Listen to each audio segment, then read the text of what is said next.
Hey everybody, I just wanted to say it wouldn't even be remotely correct for a channel like mine to go by without acknowledging the passing of legendary character actor Dick Miller.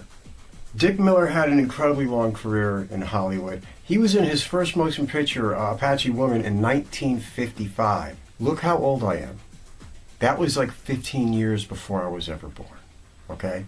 Dick Miller was a regular standout in a lot of low-budget type, schlocky type flicks. He started out in motion pictures like It Conquered the World, Naked Paradise, Not This Earth, Sorority Girl, Carnival Rock, War of the Satellites, Bucket of Blood, Little Shop of Horrors, and not the 80s Little Shop of Horrors. I'm talking the original Little Shop of Horrors. He was also in stuff like The Terror, The Man with the X-Ray's Eyes, The Girls on the Beach, Ski Party, Beach Ball, Wild Wild Frontier. He was actually popped up in the Dirty Dozen, the legendary Dirty Dozen. I mean, how can you not love something like that?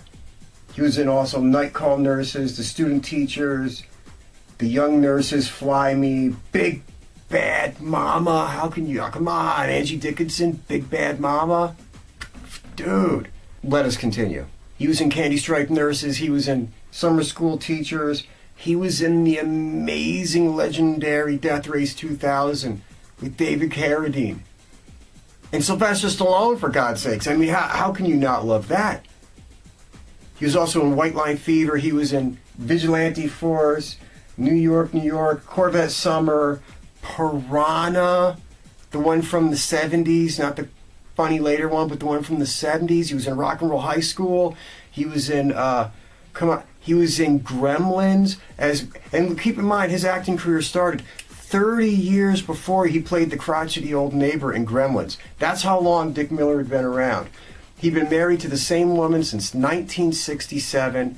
He was in, can't forget too, he was also in 1941, that legendary flick with some people don't like it that much, but I think it's a legendary flick by Steven Spielberg. He popped up in The Terminator as the gun store owner, which was probably like a Roger Corman link because Jim Cameron did work in the Roger Corman world, and you know, all of a sudden he's in a Jim Cameron movie. Dick Miller is one of those true, just Americana, you know his face, you've seen him in a million movies kind of guy. Played so... You had to love Dick Miller. You had to love him. So it's sad that we say goodbye to him at his ripe old age of 90. But the man was in a quadrillion movies.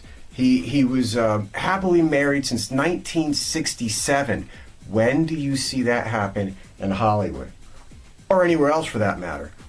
Dick Miller, a hell of a run.